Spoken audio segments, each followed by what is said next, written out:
오늘 본문은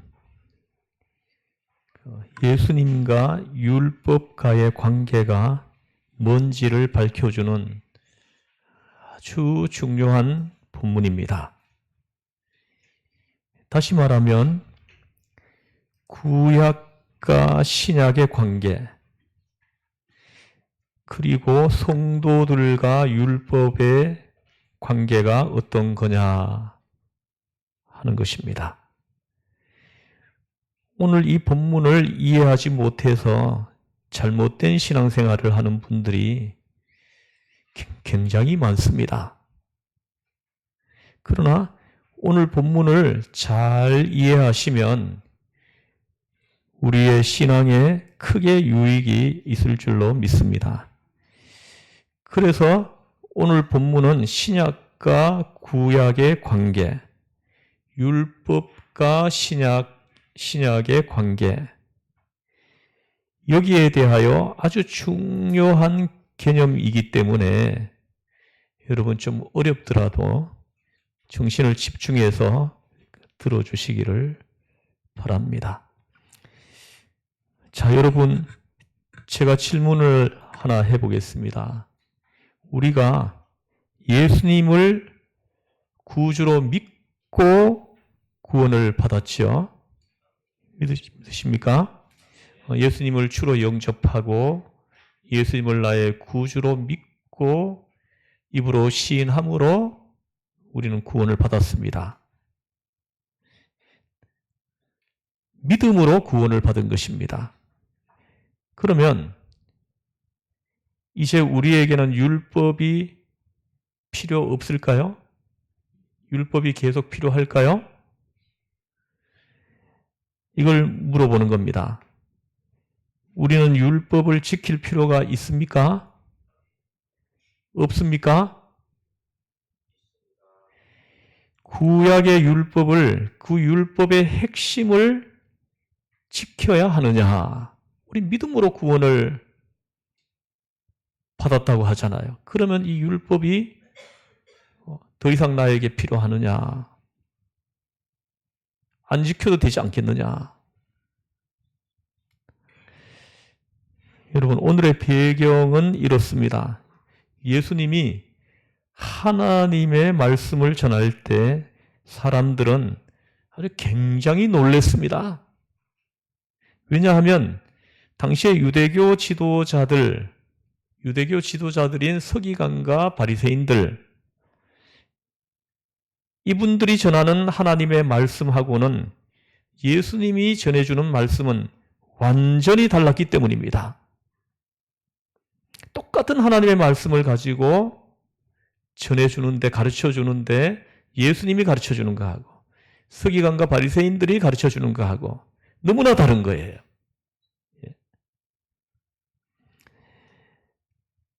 당시의 백성들은 예수님의 말씀을 들으면서 그들은 마음의 위로를 받고 평안을 느끼고 기쁨이 샘솟았습니다. 하나님의 사랑이 느껴졌고 감동이 넘쳐났습니다. 그뿐만이 아닙니다. 놀라운 기적이 일어났습니다. 병든 자가 일어났습니다. 귀신이 쫓겨나갔습니다. 할렐루야. 지금까지 그들이 들었던 서기관과 바리새인들의 말씀을 들을 때에는 그런 감동이 없었다는 것입니다. 까다롭고요, 어렵고, 말씀을 들을수록 무거운 짐을 지는 것 같은 그런 답답함이 있었는데, 어떻게 똑같은 말씀을 전하는데 예수님의 말씀과 그 종교 지도자들이 전하는 말씀은 어떻게 이렇게 다를 수가 있겠느냐. 그래서 백성들이 한 말이 있습니다. 건세 있는 새 교훈이로다 하고 감격했습니다. 더 놀라운 것은 예수님이 말씀을 전하실 때마다 꼭 이런 말씀을 하셨습니다. 진실로 내가 너희에게 이르노니, 진실로 내가 너희에게 이르노니. 이 말씀을 전하면서 자신의 권위를 주장하십니다. 그러자 유대교 지도자들은 예수님을 의심하기 시작했습니다. 자기들이 전하는 율법과 예수님이 가르치시는 하나님의 말씀이 다르다는 것을 깨달으면서 혹시 저 예수라는 분이 율법과 선지자를 폐하려고 하는 사람이 아닌가 하고 의심을 하게 되었던 것입니다.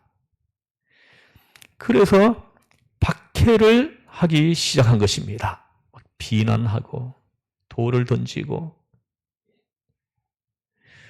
당신은 율법과 선지자를 폐하려는 사람이다 하면서 공격을 합니다. 예수님이 이때 대답한 말씀이 바로 오늘 본문 말씀입니다. 오늘 말씀 암송했죠? 우리 한번 함께 암송해 보겠습니다. 시작. 내가 율법이나 선지자를 폐하러 온 것이 생각하지 마라. 폐하러 온 것이 아니라 완전하게 하려 함이라. 이런 상황에서 예수님이 대답하신 말씀이 17절 말씀입니다. 여러분, 그러면 오늘 이 본문에서 예수님이 내가 율법이나 선지자를 폐하러 온 줄로 생각하지 말라 하셨는데, 여기서 율법이나 선지자, 이 율법이나 선지자가 가리키는 게 뭡니까? 무엇입니까? 여러분, 옛날에는요, 이스라엘 사람들이 가지고 다니던 성경은 지금 우리가 가지고 다니는 구약 성경하고는 달랐습니다. 구체적으로는 순서가 달랐어요. 맨 앞에는 모세의 율법이 배치되었습니다. 이건 우리도 똑같아요. 그런데 지금 그때 처음에 모세의 율법사가 나오고 그 다음에는 예언서, 선지서, 그리고 마지막에 성문서가 배치되어 있었습니다. 그때 이스라엘 사람들이 가지고 다녔던 성경은 그렇습니다. 그런데 지금 우리 구약 성경은 맨 처음에 율법서가 나오죠. 그 다음에 뭐가 나옵니까? 성문서가 나옵니다. 성문서가 나오고 그 다음에 예언서, 선지서가 이렇게 기록되어 있습니다.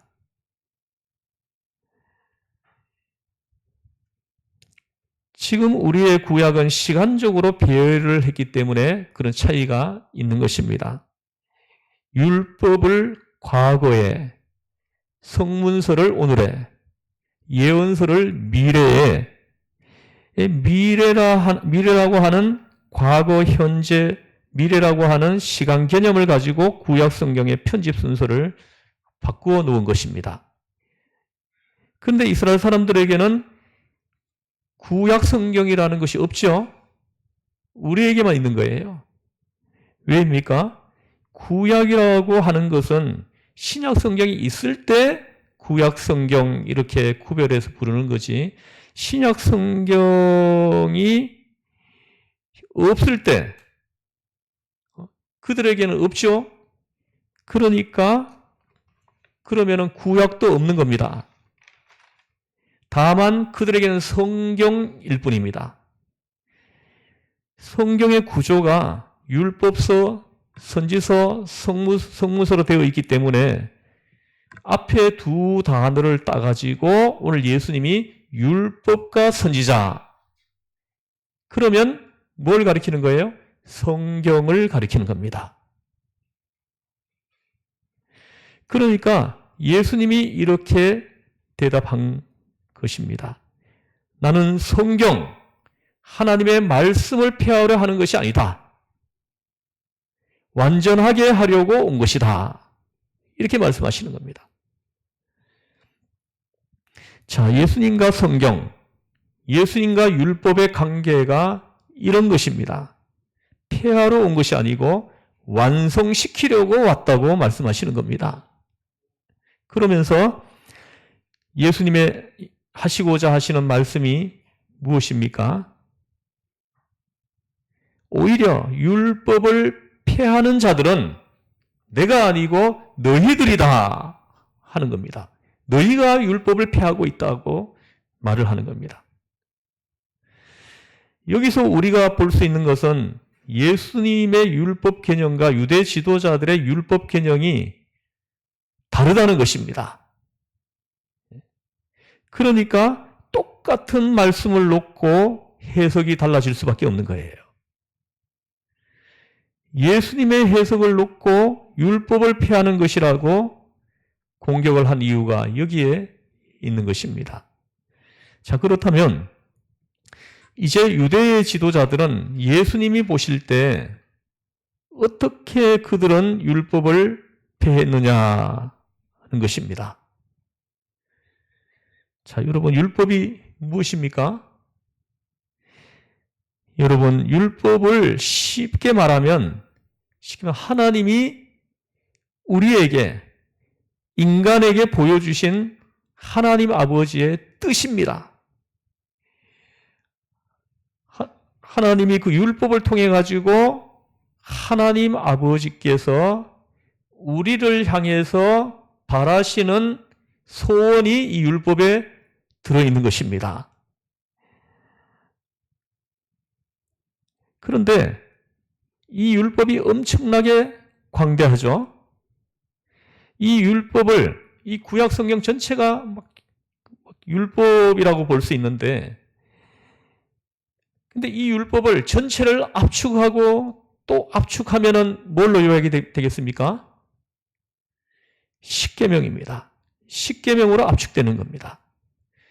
그리고 또 이 십계명을 또 압축하고 압축하면은 어떻게 요약이 될 수 있습니까? 하나님의 사랑과 이웃 사랑입니다. 그러면 하나님의 사랑을 여기서 신앙이라고 우리는 부르고요. 인간 사랑을 윤리라고 말을 하는 겁니다. 그런데 이걸 더 압축하면은 하나이죠. 무엇일까요? 예? 사랑입니다. 사랑. 이 모든 율법을 압축하면은 사랑이 나오는 거예요. 율법의 근본 정신, 이것을 율법 정신이라고 하는데, 율법 정신은 사랑입니다. 사랑입니다. 이 사랑이 어떻게 나타나야 하는가를 규정해 놓은 것이 바로 율법 조문인 것입니다. 그래서 하나님 아버지의 사랑이 어떻게 우리의 삶 속에 나타나야 하는가 하는 것을 알게 해주는 것이 바로 율법이라는 것입니다. 율법 조문이라는 것입니다. 그런데 이스라엘 사람들은 어떻게 이 율법을 변질시켰습니까? 예를 들어보겠습니다. 여기 기둥이 하나 있다고 생각을 해보겠습니다. 기둥이 하나. 근데 율법에는 이걸 만지지 말라 하고 말씀을 합니다. 그러면 이 명령을 지켜야 될 것 아니겠습니까? 절대로 기둥을 만지면 안 되기 때문에 기둥을 만지지 않을 방법을 사람들이 이제 생각하는 거예요. 그래서 이 기둥을 두꺼운 박스나 이런 것들로 막 감싸 놓는 겁니다. 기둥에 사람 손이 닿지 않도록 하기 위해서. 그러면 만약에 손을 대었다고 할지라도 기둥에는 손을 대지 않을 수 있지 않겠느냐. 그래서 방어벽을 쳐놓는 거죠. 기둥에 손이 안 닿도록 만들기 위해 가지고. 그런데 박스 이런 걸로 싸서 기둥에 손을 닿지 않게 된 건 맞는데, 손을 닿지 않게 되도록 한 건 맞는데, 그런데 만약에 또 일이 일어나 가지고 누군가가 그 스트로를 폴이나 그 박스 품으로 자빠져 버렸습니다. 실수로 넘어졌어요. 근데 마침 거기에 또 이게 좀 오래돼가 싼지 오래돼가 구멍이 좀 뚫혀 있어요. 넘어지다가 안 넘어지려고 탁 짚었는데 그 손이 구멍 속으로 들어갔어요. 그러면 그 기둥을 만지게 되는 거죠. 그럼 어떻게 됩니까? 율법을 어기는 거가 되는 거예요. 그래서 그걸 또 막으려고 또 만드는 거예요. 그런 일이 안 생기도록 하기 위해서 또 펜스를 만들어가지고 둘러치는 겁니다. 이걸 율법 조문이라고 하는 거예요. 그래가지고 그 기둥에 절대로 손이 닿지 않도록, 사람의 손이 닿지 않도록 만들고 또 만들고 또 만드는 것입니다.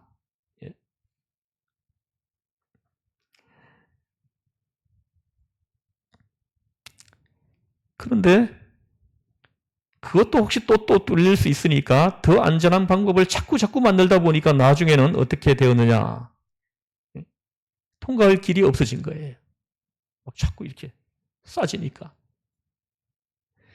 중요한 것은 이 율법을 하나님 아버지께서 이 율법을 주신 것, 이 기둥을 만지지 말라 하고 주신 그 율법 정신이 뭡니까? 안전입니다. 혹시 거기 그 기둥에 이렇게 넘어져가지고 다칠까봐 기둥 가까이 가지 말라 한 것이거든요.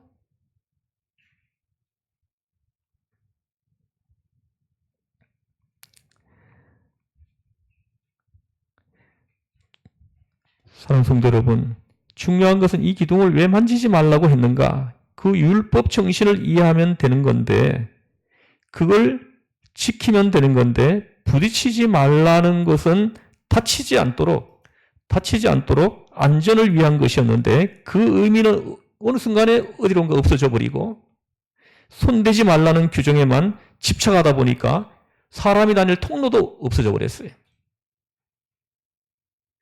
그러니까 축액이 전도된 것입니다. 그 불편함을 감수하면서 억지로 그 규칙을 지키면서 잘 지키면 하나님 앞에 의롭다고 교만하고 못 지키면 죄인이라고 비난을 해대기 시작한 것입니다. 율법에 대해서 율법 정신은 잊어버리고 문자 그대로 지키면서 그 행위가 자기 공로가 되고 그 공로로 구원을 받는다고 하는 이런 사고방식을 가지게 되었다는 것입니다.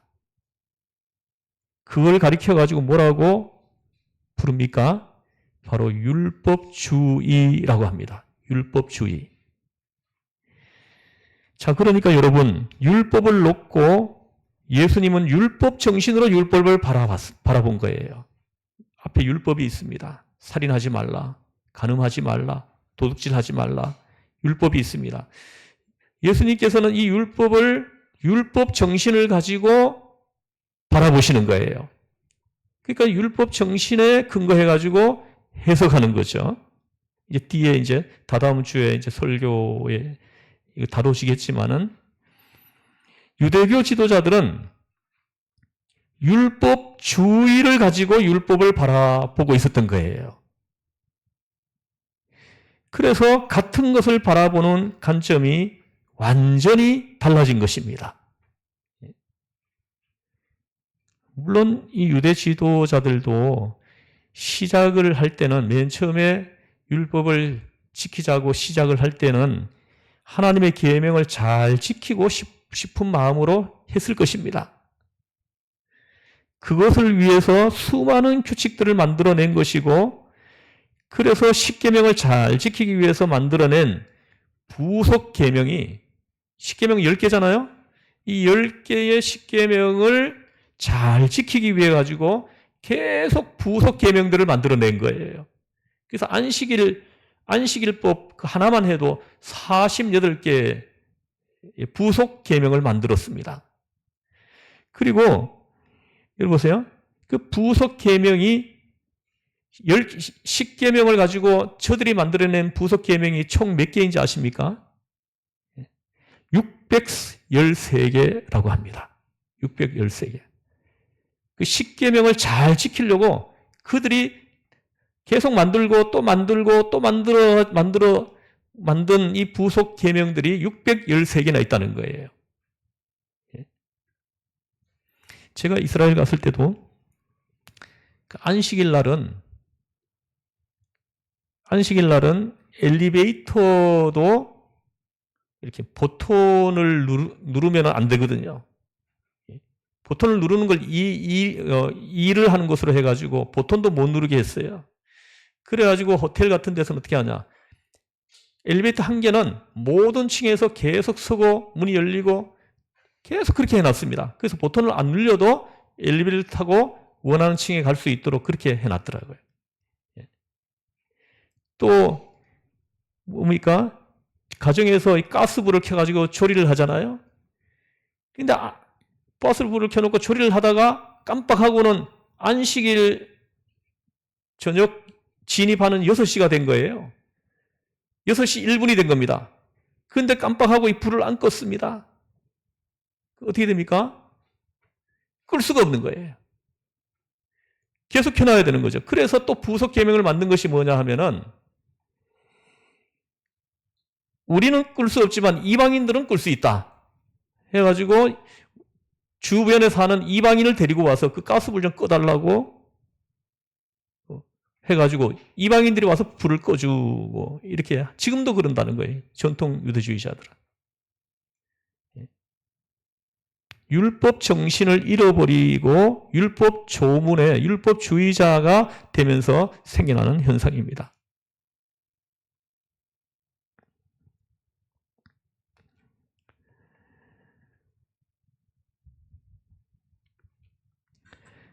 사랑하는 성도 여러분, 물론 저들이 이 십계명을 잘 지키려고 노력하는 차원에서 생겨난 일이지만은 그러다가 보니까 율법 정신을 그들이 잊어버린 거예요.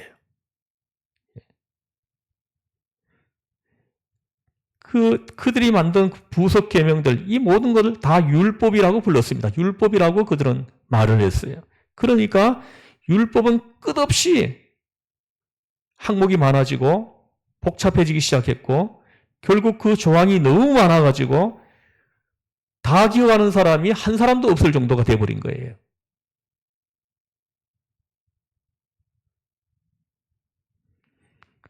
그런데 이 까다로운 수많은 규칙을 지키는 것이 율법을 완전하게 지키는 것이고 하나님을 잘 섬기는 것이라고 그것을 자랑하면서 외적인 율법 준수 행위를 의로움이라고 생각하기 시작했다는 것입니다.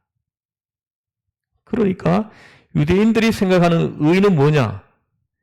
계명을 까다로운 계명을 문자 그대로 정확하게 지키는 사람, 이 사람이 이것이 의예요. 이게 그들이 볼 때 의였던 것입니다. 잘 지키면 의로운 사람이고 나는 의로운 사람이다 하는 것이고 못 지키면 저주받은 죄인이라고 멸시를 했던 것입니다. 그래서 마태복음 19장에 보면 부자 청년이 와가지고 예수님께 내가 어떻게 하면 영생을 얻을 수 있습니까? 하니까 쭉 율법을 나열하잖아요. 제가 이걸 어려서부터 다 지켜왔다고, 지금까지 잘 지켜왔다고 그렇게 얘기하잖아요. 그런데 여러분, 왜 그렇게 된 것입니까? 기본적으로 율법을 무거운 짐으로 여겼다는 것입니다. 그 율법 속에 담아둔 아버지 하나님의 그 사랑을 깨닫지 못했던 것입니다. 그래서 부담스러운 규칙의 집합체로 율법을 생각했던 것입니다. 그러니까 어떻게 됩니까? 사람들이 율법을 대하는 사람들의 마음이 어때요? 억지로 지키는 거예요. 억지로. 이거 안 지키면은 지옥에 가니까 억지로 지킵니다. 어기면 안 되기 때문에 철저히 지켰습니다. 그걸 통해 가지고 내가 의로워진다고 생각을 하는 겁니다. 이걸 뭐라고 합니까? 공로주의라고 합니다. 그걸 통해 구원받는다고 하는 율법주의에 사로잡히게 된 것입니다. 공로로 인해 가지고 내가 구원을 받는, 율법을 잘 지킨 그 공로로 내가 구원을 받는다. 이런 구원관을 가지고 있었다는 것입니다. 그런데 예수님은 이 구원관을 완전히 깨어부셔뜨리는 겁니다.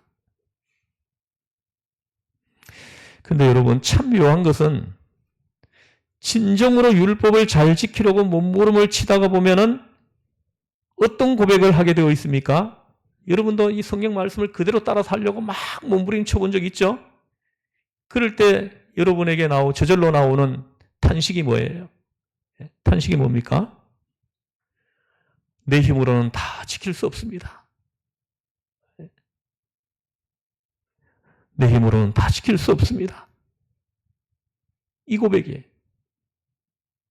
그러므로 결국 나는 율법을 다 지킬 수 없는 죄인입니다. 이 고백이 나올 수밖에 없어요. 율법을 지키는 것을 통하여 의를 얻는 것보다 더 높은 의를 갈망하게 된다는 것입니다. 그러나 이스라엘 지도자들은 율법 준수를 통하여 의를 얻는다고 생각을 하고 완전히 지킬 수 없는 그 율법을 지키기 위해서 어떻게 합니까? 저들이 율법을 변조시키는 거예요. 교묘하게 바꾸는 겁니다. 그러나 오늘 본문에서 예수님은 분명하게 말씀합니다. 율법은 변할 수 없다. 18절 말씀을 한번 읽어보겠습니다. 시작.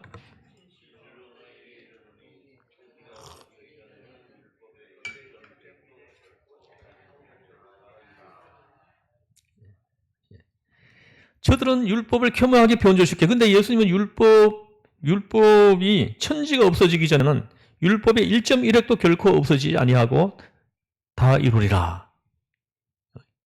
율법이 바뀌어질 수가 없다라는 거예요.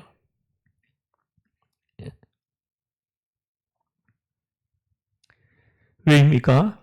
하나님의 변하지 않는 인간을 향한 하나님의 뜻이 이 율법 속에 담겨 있기 때문입니다.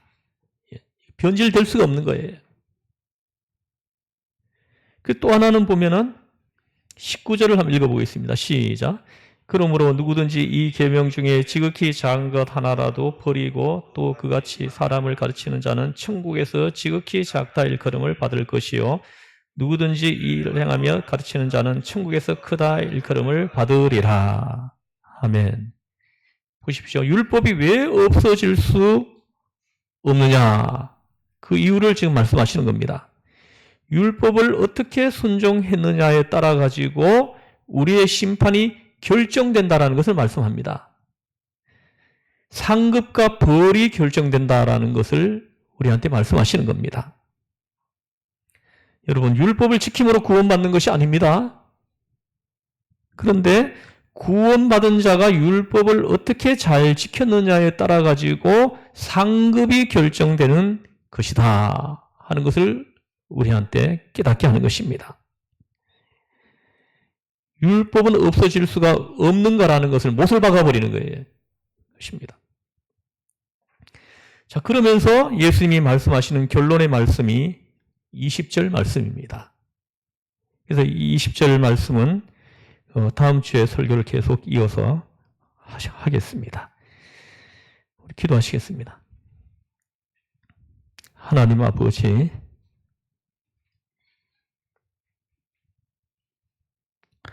율법하면 우리는 마음의 부담부터 생깁니다. 그것은 그 하나님이 율법을 주실 때 그 율법에 담아놓은 하나님의 사랑을 보지 못하기 때문임을 오늘 예수님은 우리에게 말씀하십니다. 이 말씀 속에는 나를 향한 하나님의 뜻이 담겨 있다는 것, 이것을 우리가 깨닫기를 원하시는 것을 오늘 우리가 말씀을 통해 들었습니다. 나를 향한 하나님의 뜻, 그 뜻이 이 율법 속에 있음을 우리가 보게 하시고 이 율법 정신을 우리가 잘 이해하고 깨닫고 해석을 해서 우리의 삶 속에서 하나님의 사랑이 나를 통해서 이 땅에 나타나도록 할 수 있도록 성령님 도와주시옵소서. 우리를 죄에서 구원하신 예수님의 이름으로 기도드리옵나이다. 아멘.